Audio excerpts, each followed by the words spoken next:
Olá, amados, sejam bem-vindos. Hoje vamos discorrer sobre o tema Os Dias de Noé.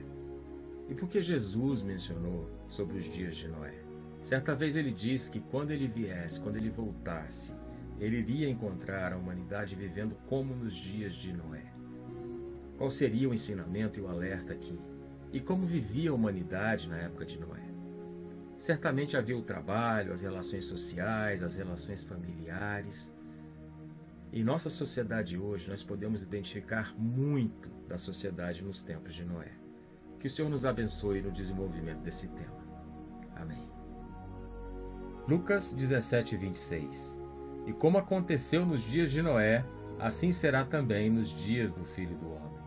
A vida fora do Éden levou a humanidade a um colapso moral, a inclinação para o mal, a depravação, a lascívia.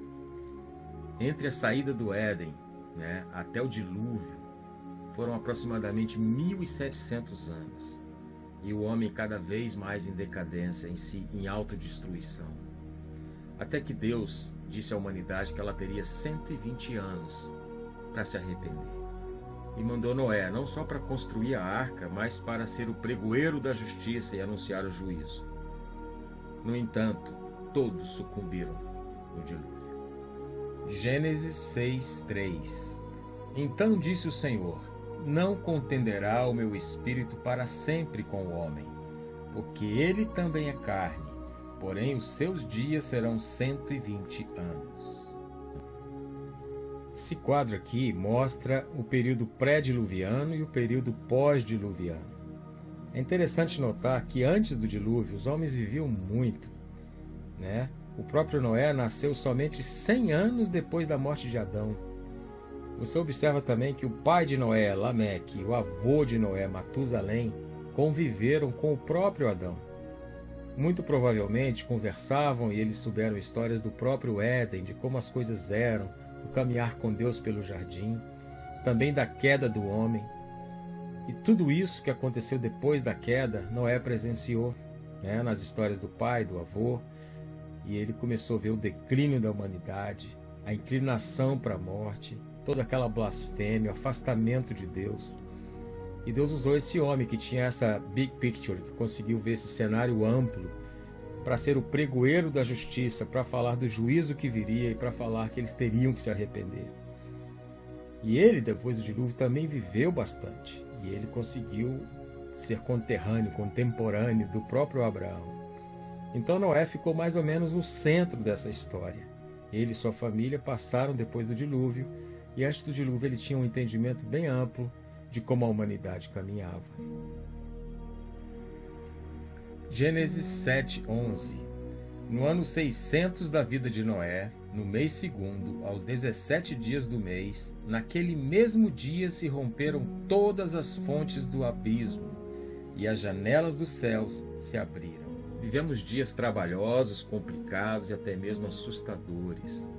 Percebemos na sociedade a inversão de valores, o que é errado é certo, o que é certo é errado, de maneira que nunca vimos antes.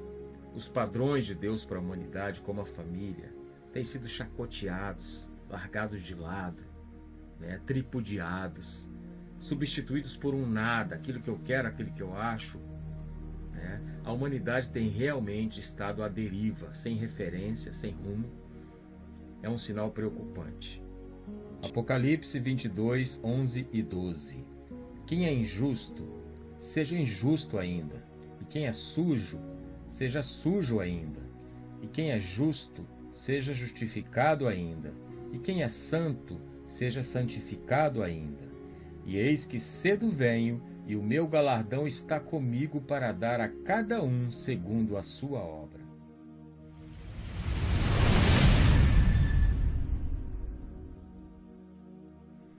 Falar em paixões carnais é falar de estar ocupado consigo mesmo, com seu ego, com aquilo que você quer, com seus prazeres terrenos e carnais, com a inclinação da sua alma. Isso é o princípio da distância de Deus. O distanciamento de Deus é cada vez maior. Por quê? Porque Deus não cabe dentro de nenhum ego exacerbado. Mateus 24, 37 a 38a. E como foi nos dias de Noé, assim será também a vinda do Filho do Homem. Porque assim como nos dias anteriores ao dilúvio, comiam e bebiam, casavam-se e davam-se em casamento. Nos dias de Noé, havia uma deliberada despreocupação com as coisas de Deus. Coisas da natureza deturpada, onde o homem era o centro, a carne era o centro, o ego era o centro.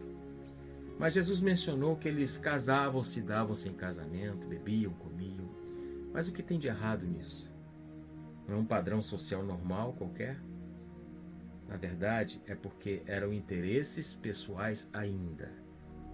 Aquilo que trazia meu prazer, aquilo que trazia minha alegria, não necessariamente alguma conexão com Deus. Era a minha vida vivida para mim mesmo, era a minha vida vivida para o meu prazer terreno, carnal e egoísta. Gênesis 6:5. Viu o Senhor que a maldade do homem se havia multiplicado na terra e que era continuamente mau todo o desígnio do seu coração. A terra estava cheia de violência e imoralidade. Como vimos, a Bíblia fala que era mau todo o desígnio do homem. O homem tinha escalado seu ego a tal ponto que nada mais importava a não ser seus próprios prazeres. Então o mundo se tornou violento, perigoso, vil, mau. Um alerta do Billy Graham. Os dias de Noé estão voltando para a terra e uma catástrofe tão grande e terrível aguarda aqueles que se recusam a entrar na arca da salvação, que é Jesus Cristo. Aceite Cristo agora como seu Salvador, antes que seja tarde demais. Você pode estar perto, mas você está dentro da arca? Você está pronto para o dia do julgamento? Quanto mais você se envolve com as coisas terrenas, mais você fica desapercebido da realidade espiritual. Veja bem, não estou dizendo que você não tenha que se envolver. Onde está o seu coração, de fato? Paulo escreveu aos Filipenses alertando, pedindo cautela com os da falsa circuncisão. Mas circuncisão ou é ou não é? Ou eu sou circuncidado ou eu não sou? Na verdade, Paulo explica depois dizendo: nós somos a circuncisão, nós que amamos a Deus em espírito, nós que servimos a Deus em espírito e não confiamos na carne. Esses que confiam na carne, que gostam dos prazeres terrenos, Paulo vai mais na frente e explica que eles são inimigos da cruz de Cristo. E é exatamente isso. Quanto mais você se preocupa consigo e com as coisas terrenas, com seus prazeres e prioriza isso, você vai se tornando cada vez mais distante de Deus, ao ponto de se tornar inimigo de Deus. Era exatamente o que aquele povo vivia. Aquele povo amava tanto o pecado, amava tanto suas paixões carnais, que se tornaram inimigos de Deus.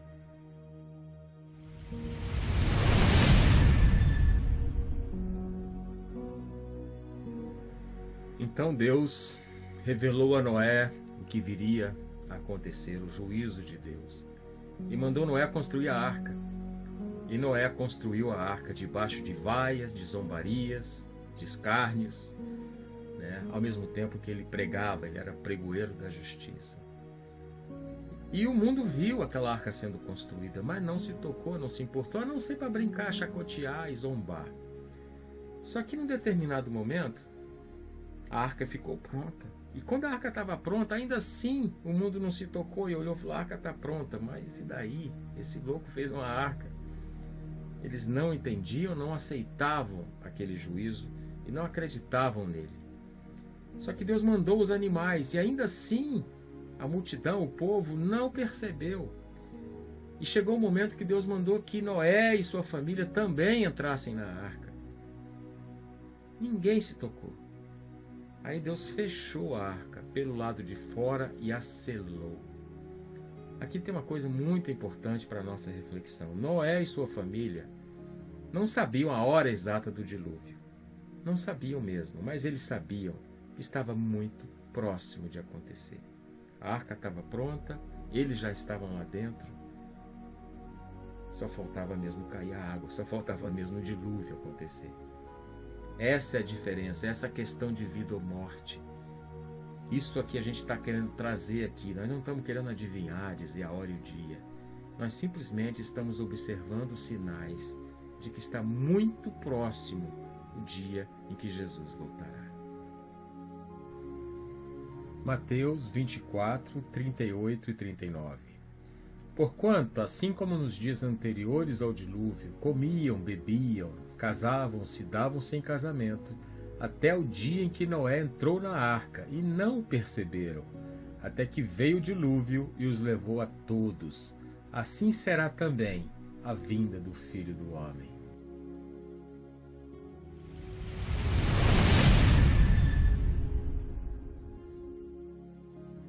As Escrituras também fazem referência aos dias de Ló, que haveria destruição e que a humanidade também estaria despreparada da mesma forma que estava na época de Noé.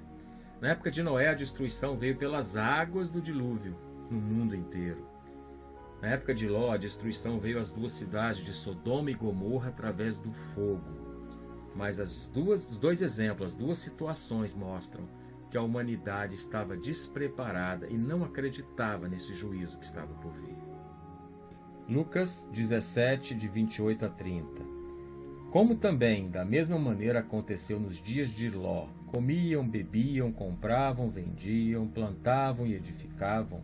Mas no dia em que Ló saiu de Sodoma, choveu do céu fogo e enxofre, e os consumiu a todos. Assim será no dia em que o Filho do Homem se há de manifestar. Gênesis 19, 4 e 5. E antes que se deitassem, cercaram a casa, os homens daquela cidade, os homens de Sodoma, desde o moço até o mais velho, todo o povo de todos os bairros. E chamaram a Ló e disseram-lhe: Onde estão os homens que a ti vieram nesta noite? Traze-os fora a nós, para que os conheçamos. Bem, à nossa vista, debaixo dos nossos narizes, nós temos visto crescer assustadoramente e agressivamente os valores LGBT no mundo. E a mínima crítica, a mínima resposta, ela é atacada ferozmente, sob pena até de sermos criminalizados por isso. 2 Pedro 2, de 6 a 9. E condenou à destruição as cidades de Sodoma e Gomorra, reduzindo-as a cinza, e pondo-as como exemplo aos que vivessem impiamente. E livrou o justo Ló, enfadado da vida dissoluta dos homens abomináveis, porque este justo, habitando entre eles, afligia todos os dias a sua alma justa, por isso via e ouvia sobre as suas obras injustas. Assim sabe o Senhor livrar da tentação os piedosos, e reservar os injustos para o dia do juízo, para serem castigados. Em nossa sociedade hoje, como cristãos, como discípulos de Jesus, nós não temos que discriminar ninguém, muito menos apontar dedos. A nossa missão, a nobre e privilegiosa missão, é de proclamar o Evangelho com poder, amor e moderação, para a salvação de todo aquele que crê. A nossa missão é trazer a palavra viva do Senhor para essa geração, para que assim como nos tempos de Noé, que ele foi pregoeiro da justiça, as pessoas possam se converter dos seus maus caminhos, achar o caminho de volta a Deus e serem salvas por Ele.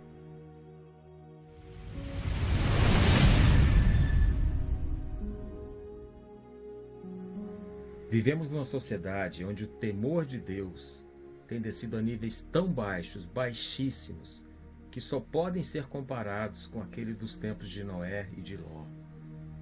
E essas advertências são para os escarnecedores, aqueles que com seus escárnios zombam da volta de Cristo. Ouça o aviso de Deus, converte o seu coração, ainda há tempo, porque as águas cairão, o dilúvio cairá, e já não haverá tempo para se entrar na arca. Tiago 4:4. Adúlteros e adúlteras, não sabeis vós que a amizade do mundo é inimizade contra Deus? Portanto, qualquer que quiser ser amigo do mundo, constitui-se inimigo de Deus. 2 Pedro 2:5. E não perdoou ao mundo antigo, mas guardou a Noé, a oitava pessoa, o pregoeiro da justiça, ao trazer o dilúvio sobre o mundo dos ímpios. João 10:9. Quem entrar por mim, salvar-se-á.